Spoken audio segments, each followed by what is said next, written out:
दोस्तों हम लोग इस वीडियो में बात करने वाले हैं इमरजेंसी फायर पंप के रिक्वायरमेंट्स के बारे में। तो फंक्शन 3 के ओरल के टाइम पे जो भी एमएमडी की सर्वेयर है वो हमेशा पूछ ही लेते हैं कि इमरजेंसी फायर पंप का रिक्वायरमेंट बताओ। तो जैसे ही इमरजेंसी फायर पंप का नाम आता है तो हम लोगों के दिमाग में आना चाहिए कि इमरजेंसी फायर पंप का जो भी रिक्वायरमेंट्स है वो कहाँ मेंशन होगा। तो फायर से रिलेटेड है तो या तो सोलास का जो चैप्टर 2 है उसमें होगा, नहीं तो जो भी एफएसएस कोड है उसके मेंशन होगा। तो यहाँ पे अगर हम लोग देखते हैं कि सोलास का जो चैप्टर 2 है जिसका पार्ट 2 जो कि construction fire protection fire detection and fire extension है, उसी का पार्ट सी जो कि सप्रेशन ऑफ फायर है उसमें रेगुलेशन 10 फायर फाइटिंग में एक पैराग्राफ है जिसमें इमरजेंसी फायर पंप के रिक्वायरमेंट्स के बारे में बात करता है। तो इसका जो इमरजेंसी फायर पंप है उसका सबसे पहले क्या क्या रिक्वायरमेंट है तो देखेंगे। फर्स्ट रिक्वायरमेंट होता है कैपेसिटी ऑफ द पंप का। सेकेंड रिक्वायरमेंट है कि लोकेशन ऑफ स्पेस का। थर्ड है access to emergency fire pump और फोर्थ है वेंटिलेशन का। यानी कि जो भी इमरजेंसी फायर पंप है उसका कैपेसिटी कितना होना चाहिए, लोकेशन कहाँ पे होना चाहिए, इमरजेंसी फायर पंप के एक्सेस कहाँ से होना चाहिए और उसका वेंटिलेशन के लिए जो भी रिक्वायरमेंट है वो एफएसएस कोड नहीं तो सोलास में मेंशन है। ये जो कैपेसिटी ऑफ फायर पंप है ये एफएसएस कोड में मेंशन है कि अगर हम लोग सिर्फ कार्गो शिप्स का बात करते हैं कि अगर कार्गो शिप्स 1000 ग्रोस टनेज से कम का है तो उसमें जो इमरजेंसी फायर पंप है उसका जो कैपेसिटी होना चाहिए इमरजेंसी फायर पंप का वो 15 क्यूबिक मीटर पर आवर होता है।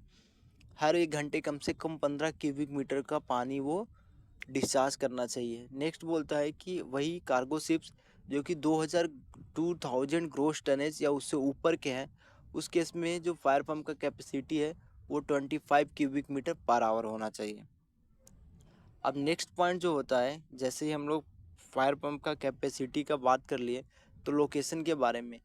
तो इसमें बस इतना याद रखना है लोकेशन के बारे में कि जो इमरजेंसी फायर पंप है उसका लोकेशन मशीनरी स्पेस के अंदर में नहीं होना चाहिए। मतलब जहाँ पे भी है इमरजेंसी फायर पंप तो वहाँ पे लिखा हुआ है क्या कि not contiguous to boundaries of machinery space.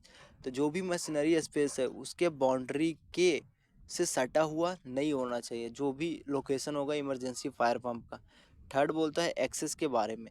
तो एक्सेस में भी वही बोलता है कि जो भी इमरजेंसी फायर पंप है उसमें no direct access between machinery spaces and the space containing emergency fire pump. तो मशीनरी स्पेसेस और जो जहाँ पे भी इमरजेंसी फायर पंप है उनके बीच में डायरेक्ट एक्सेस नहीं होना चाहिए।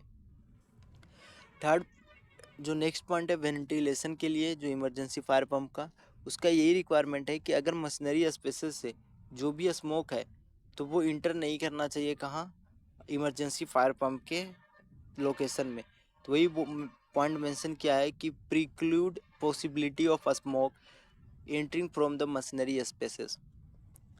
तो यही 1 2 3 4 यही 4 रिक्वायरमेंट्स है इमरजेंसी फायर पंप का।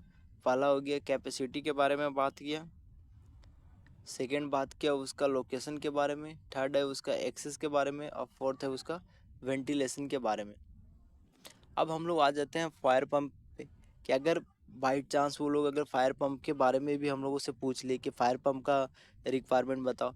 तो अगर कोई भी कार्गो शिप्स है जो कि 1000 ग्रोस टनेज एंड अबव है तो उस केस में एटलीस्ट 2 फायर पंप होना चाहिए। अगर कार्गो शिप्स जो कि 1000 ग्रोस टनेज एंड अबव है तो उस केस में 2 फायर पंप होने चाहिए।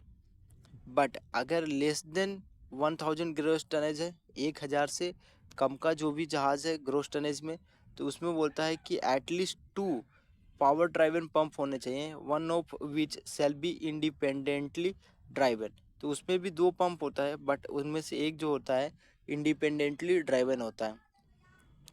अब इसमें रेट का बहुत बोलता है कि कैपेसिटी ऑफ फायर पंप का कि अगर जो 2 फायर पंप को हम लोग ऑपरेट करते हैं साइमल्टेनियसली तो जो मैक्सिमम रिक्वायर्ड डिस्चार्ज रेट है वो 140 क्यूबिक मीटर पर आवर होना चाहिए।